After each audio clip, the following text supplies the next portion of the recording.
السلام علیکم ورحمۃ اللہ وبرکاتہ، کیسے ہیں آپ؟ خیریت سے ہیں سب؟ تو کلاس کا ٹائم ہو گیا، بلکہ ٹائم اوپر بھی ہو گیا ہے، اور میں نے تھوڑا سا جان بوجھ کے ڈیلے کیا کہ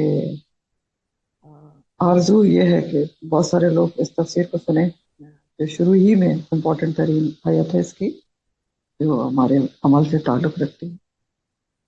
چلیں، اللہ تعالیٰ نے جو منظور، جس کے لیے جتنا منظور ہوا اتنا سنا دے گا ان شاء اللہ تعالیٰ۔ نحمدہ و نصلی علی رسولہ الکریم، اما بعد، فاعوذ باللہ من الشیطان الرجیم۔ عائشہ کرنی مجھے بتائیے گا آواز صحیح آ رہی ہے؟ کل آپ نے کہا تھا کہ جی میم بالکل ٹھیک آ رہی ہے الحمد اوکے۔ للہ۔ نحمدہ و نصلی علی رسولہ الکریم، اما بعد، فاعوذ باللہ من الشیطان، بسم اللہ الرحمن الرحیم۔ رب اشرح لی صدری ویسر لی امری واحلل عقدۃ من لسانی یفقہوا قولی رب زدنی علما اللہم فقہنا فی الدین اللہم ارزقنی التفکر والتدبر بما یتلوہ لسانی من کتابک والفهم له والمعرفة بمعانیہ والنظر فی عجائبہ والعمل بذلک ما بقی انک علی کل شیء قدیر رب ارحمہما کما ربیانی صغیرا اللہم حاسبنی حسابا یسیرا۔ السلام علیکم ورحمۃ اللہ وبرکاتہ۔ آج آپ کی تفسیر سورہ الاعراف کی آیت نمبر 58 سے ہے۔ والبلد الطیب، اور زمین جو طیب ہوتی ہے، طیب ہوتی ہے۔ طیب کا لفظ آپ پہلے بھی بہت دفعہ پڑھ چکے ہیں، پاکیزہ، صاف ستھری اور حلال چیز کے لیے آتا ہے، لیکن یہاں بلد الطیب کا ذکر ہے، پاکیزہ زمین کا ذکر ہے۔ تو پاکیزہ زمین کون سی ہوتی ہے؟ جو زرخیز زمین ہوتی ہے، جو خوب خوب پیداوار اگاتی ہے۔ تو کہا جا رہا ہے کہ والبلد الطیب، جو زمین پاکیزہ ہوتی ہے، یخرجو، وہ نکالتی ہے، نباتہ، اس کی نباتات، باذن ربہ، اپنے اس کے رب کے اذن کے ساتھ، یعنی خوب خوب نباتات نکالتی ہے جو پاکیزہ زمین ہوتی ہے، زرخیز سرزمین ہوتی ہے۔ اس کے برعکس والذی، اور وہ جو خبوثہ، خراب ہوتی ہے، خبیث ہوتی ہے، طیب کا الٹ ہوتا ہے ناپاک، گندی، ناکارہ چیز۔ تو لا یخرجو، نہیں وہ کچھ بھی نکالتے، الا نکدہ، مگر بے فائدہ چیزیں۔ نکدہ کے معنی ہوتے ہیں مشکل سے حاصل ہونے والی تھوڑی سی چیز جس میں خیر و بھلائی بہت ہی کم ہو، یا جو ناکارہ چیز ہوتی ہے، بیکار چیز ہوتی ہے۔ تو خبیث زمین جو ہوتی ہے وہ کچھ بھی نہیں نکالتی، نکالتی بھی ہے تو صرف بے فائدہ چیزیں نکالتی۔ کذالک، اسی طرح، نصرف، ہم پھیر پھیر کر لاتے ہیں الایات لقومی یشکرون، اس قوم کے لیے جو شکر ادا کرتی ہے۔ تو اصل میں یہ آیت بہت ہی زبردست آیت ہے، ہم سب کے سمجھنے کے لیے، قرآن والوں کے لیے ہے۔ آپ سمجھ لیں کہ قرآن جو پڑھتے ہیں وہ ان کے اوپر قرآن کا کیسے اثر ہوتا ہے۔ اور ترجمہ ہی بتا رہے ہیں کہ جو بارش برستی، پیچھے بارش کا ذکر تھا، پچھلی آیت کو ریفرنس کے طور پہ ساتھ رکھیں، اور پچھلی آیت سے اس کا بہت گہرا تعلق بھی ہے، ابھی آپ کو سمجھاتی ہوں۔ جو پچھلی آپ نے آیت پڑھی ہے، هو الذی یرسل الرياح بشرا بین یدی رحمتہ، وہ والی۔ تو جو بارش اللہ تعالیٰ بطور رحمت برساتے ہیں، اس سے فائدہ اٹھانے والی زمین پر مختلف انداز میں اثر ہوتا ہے۔ بارش تو ایک ہی ہوتی ہے، لیکن زمین نیچے کس طرح کی ہے اس پہ منحصر ہوتا ہے کہ وہ پھر کیا بارش کے ساتھ اس کا حال ہوتا ہے۔ ایک زمین کیا کرتی ہے؟ وہ پانی کو جذب کر لیتی ہے، بارش کو، اور اس سے کیا نکلتا ہے؟ یخرجو نباتہ، بہت زیادہ سبزہ اگاتی ہے، نباتات اگاتی ہے اللہ کے اذن کے ساتھ۔ اور دوسری کیسی ہوتی ہے؟ پتھریلی سرزمین جو ہوتی ہے، جو شور زدہ ہوتی ہے، اس کے پر بارش برستی ہے تو وہ بالکل بھی بارش کو جذب نہیں کرتی، پانی بہہ کر ضائع ہو جاتا ہے، اور کچھ بھی نہیں اگتا۔ ظاہر ہے جب جذب ہی نہیں کیا تو اگے گا کیسے؟ اور اگر کچھ تھوڑا بہت اگتا بھی ہے تو کیا اگتا ہے؟ نکدہ، بیکار، جھاڑ جھنکاٹ، کانٹوں والی جھاڑیاں اگتی ہیں۔ اور اللہ تعالیٰ فرماتے ہیں کہ اسی طرح ہم کھول کھول کر آیات بیان کرتے ہیں ان لوگوں کے لیے جو شکر ادا کرتے ہیں۔ اب آپ دیکھیں پچھلی آیت کو بھی ذرا دیکھیں۔ مردہ زمین کے بارش کے ذریعے زندہ ہو جانے سے اخروی زندگی پر اللہ تعالیٰ نے دلیل دی تھی۔ ہاں؟ دیکھیں پچھلی آیت کو، اسی طرح کیا گیا تھا کہ ایک حصی مثال تھی، ظاہری مثال، کہ اللہ تعالیٰ ہواؤں کو بھیجتا ہے، وہ بادلوں کو اٹھاتی ہیں، پھر وہ کیا کرتے ہیں؟ صحابن سے قالن فقناہ بلد میت فانزلنا به الماء فاخرجنا به من کل ثمرات کذالک نخرج الموتى لعلکم تذکرون. تو جیسے اللہ تعالیٰ بارش برساتا ہے اسی طرح جو ہے روز قیامت مردوں کو زندہ کر دے گا، یہ کہا گیا تھا. لیکن یہ جو پچھلی آیت تھی اس کی ایک اور تفسیر بھی کی گئی ہے، اور وہ تفسیر بھی بہت ہی صحیح تفسیر ہے، اور اس کا تعلق بھی آگے کی آیت سے بھی ہے، تو وہ بھی یہاں پر لکھیں آپ. دوسری تفسیر یہ کی گئی ہے کہ ایک تو مردوں کا نکالنا جو ہے وہ قیامت میں ہے، کذالک نخرج الموتى، کہ وہ اسی طرح مردوں کو روز قیامت اٹھا لے گا جس طرح بارش برستی ہے مردہ زمین پر اور نباتات اگاتی ہے. تو لعلکم تذکرون، تاکہ تم نصیحت پکڑو، اس لیے بتایا گیا. دوسرا، مردوں کا زندہ کرنا جو ہوتا ہے وہ دنیا میں بھی تو ہوتا ہے، آپ پیچھے پڑ چکے ہیں کہ دنیا میں بھی جو لوگ جہالت اور دلالت کی موت مر چکے ہیں، گمراہی کی موت مر چکے ہیں، ان کو بھی وہی الہی کے ذریعے اللہ تعالیٰ نکال لیتا ہے، زندہ کر دیتا ہے. ٹھیک ہے، تو یہ بھی اس کی تفسیر کی گئی ہے، یعنی وہی الہی کی بارش برستی ہے. قرآن میں وہی الہی کو ہمیشہ بارش سے تشبیہ دی جاتی ہے، قرآن اور حدیث دونوں میں. ٹھیک ہے، کیونکہ وہ بھی بارش کی طرح ہوتی ہے نا کہ دلوں کو سیراب کرتی ہے. تو ایک زندہ کرنا روحانی طور پر بھی ہوتا ہے کہ جو لوگ جہالت اور دلالت کی موت مر چکے ہیں ان کو جب وحی الہی کی بارش ان کے اوپر برسائی گئی، ایک عظیم الشان نبی کو بھیج کر وحی الہی اللہ تعالیٰ نے بھیجی، ان کے اوپر برسی تو ان کو زندہ کر دیا گیا. ٹھیک ہے، کذالک یخرج الموتى. ٹھیک ہے، تو اسی طرح اس آیت میں بھی کیا ہے کہ ایک حصی جو مثال ہے اس کے ذریعے ایک مانوی دلیل دی جا رہی ہے کہ مختلف قسم کے لوگوں کی دلی کیفیات جو ہوتی ہیں اس کو زمین کی مختلف اقسام کے مانند قرار دے کر لوگوں کے دلوں کا حال بیان کیا جا رہا ہے. کیا کہہ رہی ہوں میں؟ تو تھوڑا سمجھنے سے تعلق رکھتا ہے. جو آپ اگلی آیت پڑھنے جا رہے ہیں اس میں بھی مختلف قسم کے لوگوں کی جو دلی کیفیات ہوتی ہے نا کہ ان کے دل کی زمین کیسی ہے، ان کو زمین کی کیفیات سے تشبیہ دے کر ان کے دلوں کی صورتحال بتائی جا رہی ہے کہ جب وہی الہی کی بارش ان پر برستی ہے، دلوں کے اوپر قرآن کی بارش برستی ہے، تو مختلف دل مختلف زمینوں کی طرح اپنی اپنی استعداد کے مطابق، اپنی اپنی ایبلٹی کے مطابق اس سے فائدہ اٹھاتے ہیں. یہ کہا جا رہا ہے. امید ہے آپ کو بات سمجھ میں آ رہی ہوگی. تو یہاں پر بھی ایک حصی مثال سے کیا سمجھایا جا رہا ہے کہ سب انسان بھی جو ہیں وہ بھی ایک زمین کی طرح ہیں، مختلف قسم کی زمینوں کی طرح ہیں. تو جب نرم دل مومن کے اوپر روحانی بارش برستی ہے تو وہ اس کو جذب کر لیتا ہے اور خوب نباتات اگاتا ہے جس سے سب فائدہ اٹھاتے ہیں. اور خراب انسان پر قبضہ جو ہوتا ہے خبیث زمین کی طرح، شور زدہ زمین کی طرح، پتھریلی زمین کی طرح، اس پر کوئی اثر نہیں پڑتا، کچھ بھی نہیں ہوتا اور ویسے کا ویسے ہی رہتا ہے، یا پھر جھاڑ جھنکاڑ اگاتا ہے. تو یہاں پر روحانی بارش کی بات ہے کہ روحانی بارش جب برستی ہے تو بلد الطیب جو ہوتی ہے وہ کیا اگاتی ہے؟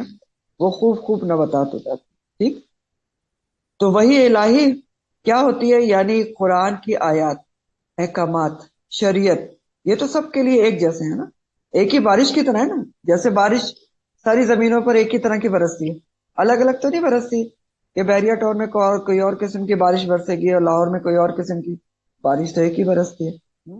اسی طرح وہی الہی یعنی قرآنی آیات، احکامات شریعت سب کے لیے برابر ہے، سب پر ایک جیسے اترتے ہیں، برستے ہیں.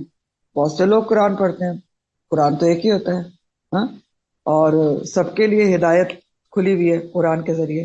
لیکن اس سے جو لوگ فائدہ اٹھانے والے ہیں وہ اس زمینوں کی طرح ہیں مختلف کہ وہ اس سے کیسے فائدہ اٹھاتے ہیں. قرآن سب کے لیے ایک ہے، ہدایت سب کے لیے، احکامات سب کے لیے ایک ہیں، لیکن قرآن سے وہی روحیں سیراب ہوتی ہیں، جذب کرتی ہیں اس اپنے اندر وہی الہی کی بارش کو، قرآن کی آیات کو، جن میں قبول حق کی استعداد ہوتی ہے، ایبلٹی ہوتی ہے. استعداد کے معنی ایبلٹی آپ کہہ سکتے ہیں. تو ان کے وہی روحیں زیادہ سیراب ہوتی ہیں ہاں، جن میں ایبلٹی ہوتی ہے، جو طلب اور تڑپ رکھتے ہیں.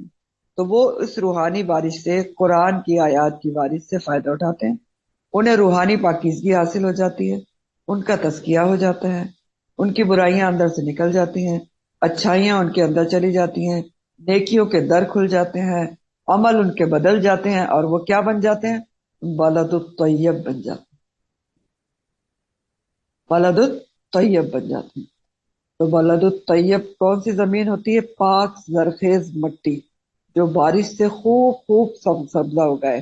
اور یہاں بلد الطیب سے اشارہ کس کی طرف ہے؟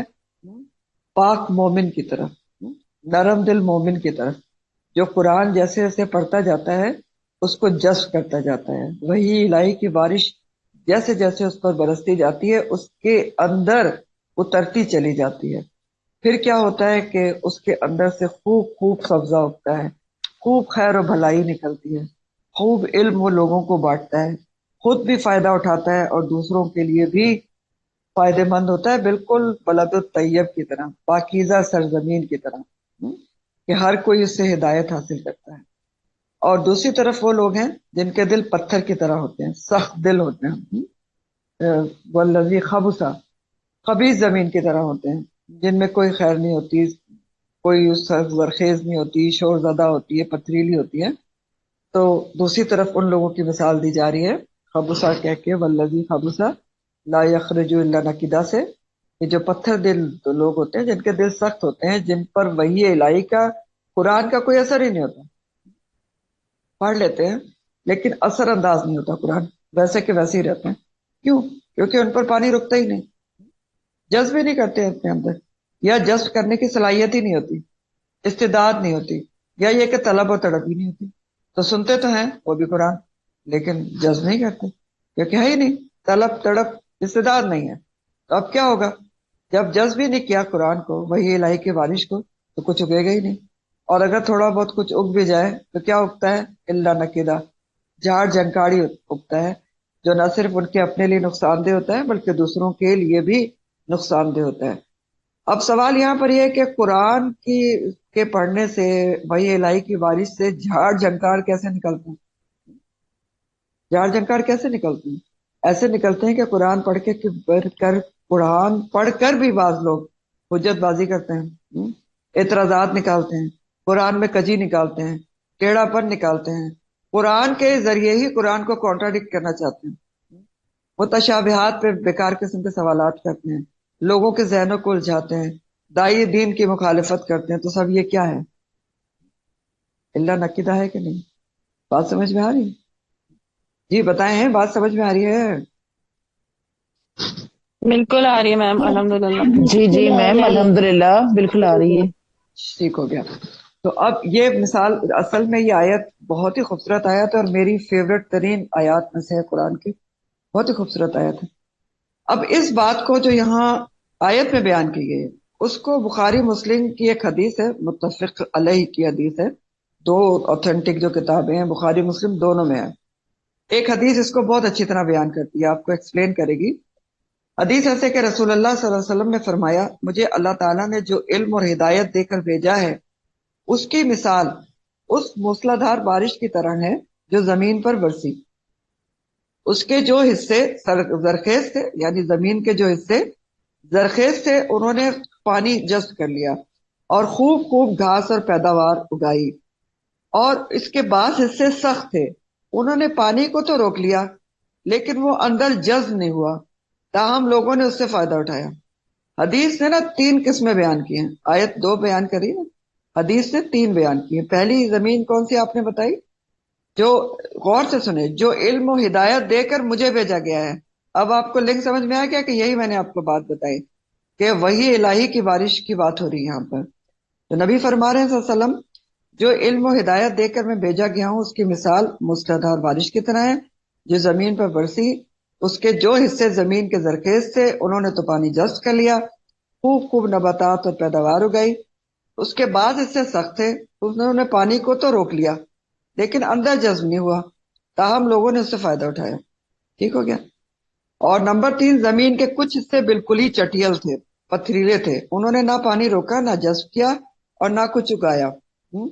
تو بس یہ اس شخص کی مثال ہے جس نے اللہ کو دین میں یہ اس شخص کی مثال ہے جس نے اللہ کے دین میں سمجھ حاصل کی اور اللہ نے جس علم کے ساتھ مجھے بھیجا ہے اس سے نفع اٹھایا.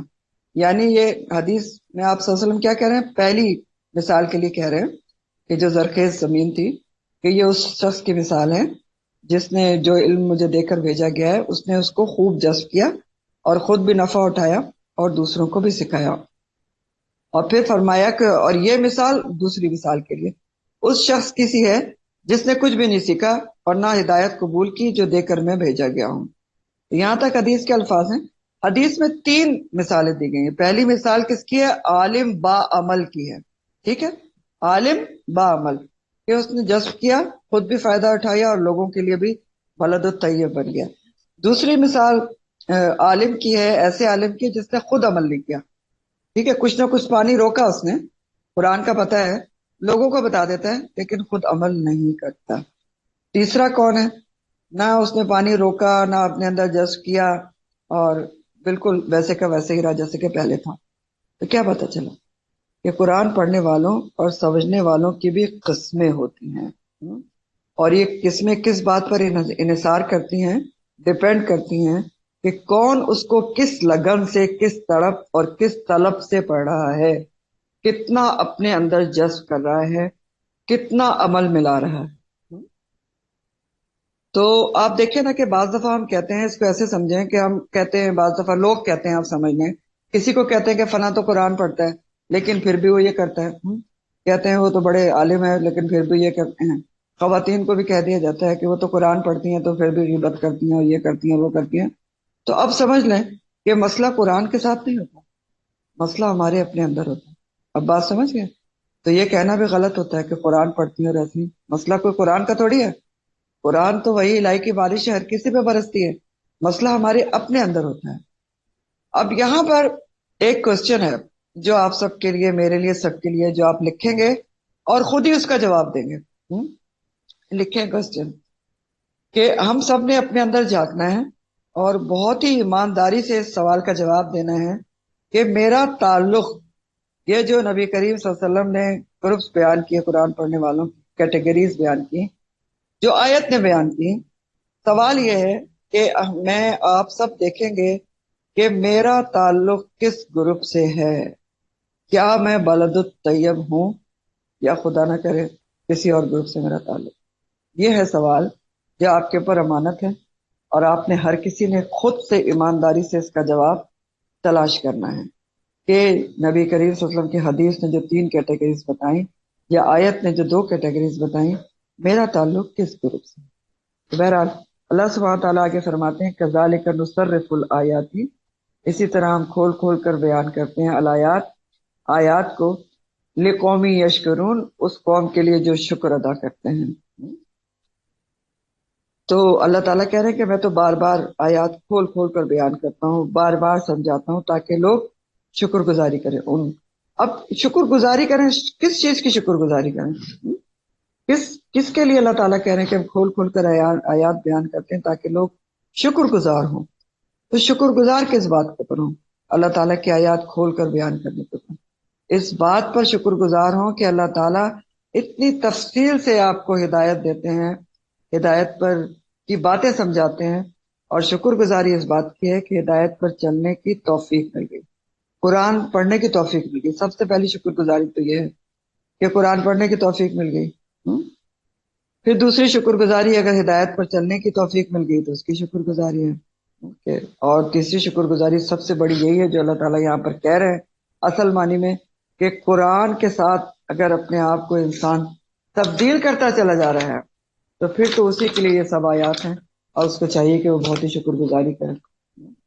تو یہ جو آیت ہے، یہ اس کو اصول بنانا چاہیے. اصول آپ کو پتہ نا، پہلے میں پچھلے کورس میں تو لکھوایا بھی کرتی تھی، آپ لوگوں کو کچھ زیادہ ڈھیلا چھوڑا ہوا ہے، میں نے لیٹیچیوڈ دیا ہوا ہے، ورنہ ہوم ورکس ملتے ہوتے تھے اور میں بتاتی ہوتی تھی کہ جو آپ نے آج کی تفسیر پڑھی اس میں سے اصول بنانے والی آیت کون سی ہے. اصول بنانے والی آیت وہ ہوتی ہے جس کو آپ پلے سے باندھ لیتے ہیں، اپنی زندگی کا موٹو بنا لیتے ہیں کہ میں نے اس کے اوپر عمل کرنا ہے. تو یہ آیت بھی بل بلد الطیب یخرج نباتہ، یہ